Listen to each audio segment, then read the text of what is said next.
అందరికీ నమస్కారం అండి.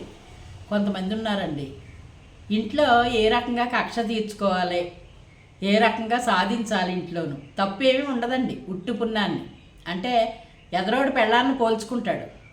ఎదరోడి పెళ్ళం ఆ భర్తను తొక్కేయాలని చూస్తుంది, ఆ భర్తతోటి ఎదురు తిరిగి మాట్లాడుతుంది అనుకోండి, అమ్మో నా పెళ్ళం కూడా నన్ను ఇలాగే రేపొద్దున చేస్తుందేమో, ముందు నుంచే నేను ఇలా తొక్కిపెట్టి ఉంచాలి అని చెప్పి ఏమీ లేని దానికి కూడాను గొడవ పెట్టి ఏదో ఒక రకంగా సాధించి ఆ అమ్మాయిని ఏదో రకంగాను నోరు పెద్ద చేసి అస్తమానం తిడతాం విసుక్కుంటాం చేస్తే అవతల ఆడదానికండి విసుగు పుట్టేది.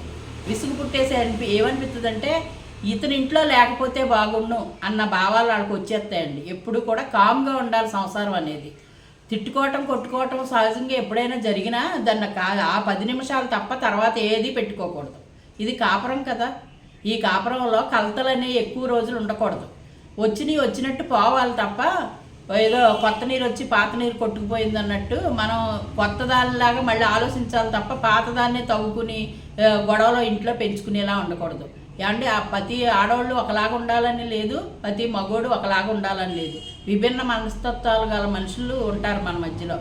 అది ఎలా అంటే ఎదరోళ్ళతోటి పోల్చుకోకూడదండి. ఎప్పుడు మన వ్యక్తిగతంగా మనం ఎలా ఉన్నామో, మనం ఎలా ఉంటున్నాము, మనం నలుగురిలోనూ మంచి అనిపించుకోవాలని. అదే పక్కనోళ్ళకి లోకు అయ్యేలాగా ఆడదాన్ని గట్టిగా కేకలేసేసి ఉట్టుకున్నాన్ని తిట్టేస్తూ ఉంటే పక్కోళ్ళు ఏమనుకుంటారంటే అండి, ఈ వ్యక్తి గొప్పోడని అనుకోరండి. ఆ అమ్మాయి ఎంత మంచిదో పాపం ఈడేంటి టార్చర్ పెడుతున్నాడా అని అనుకుంటారు. కాదంటారా చెప్పండి? అలాంటి మగోళ్ళు కూడా ఉన్నారండి. నా దగ్గర ఉన్న గొడవల్లో మీకు చెప్తున్నాను. అది చాలా తప్పు కదండి. ఎప్పుడు కూడా ఇరుపక్షాలు కూడా శాంతంగా మాట్లాడుకుంటే పరిష్కారం అవుతుంది. ఏమీ లేని దానికి ఇంతెత్తున లేచిపోయి విషయం తెలిసిన తర్వాత ఇలా కిందకు దిగిపోతే అది కాళ్ళు పట్టుకున్నట్టు ఉంటుంది. ఎప్పుడు ఆ పరిస్థితి అసలు తెచ్చుకోకూడదండి. అందుకనే నిదానమే ప్రధానం. మాట కూడా పొదుపుగా వాడుకోవాలి. ఇది తుంచి మాట్లాడకుండా శాంతంగా మాట్లాడితే అవతల వాళ్ళకి కూడా అర్థమవుతుంది, బాగుంటుంది కదా. 4 రోజులు ఏదో ప్రేమ కురిపించేసి 4 రోజులు అయిపోయిన తర్వాత విరక్తి కలిగినట్టు మాట్లాడితే మనసులు ఇరిగిపోతాయి. ఇది పొలమొక్క లాంటి అండి. జీవితాలు ఇరిగిపోయిందంటే అతుక్కోదు, మళ్ళీ అదే మనసులో ఉంటుంది.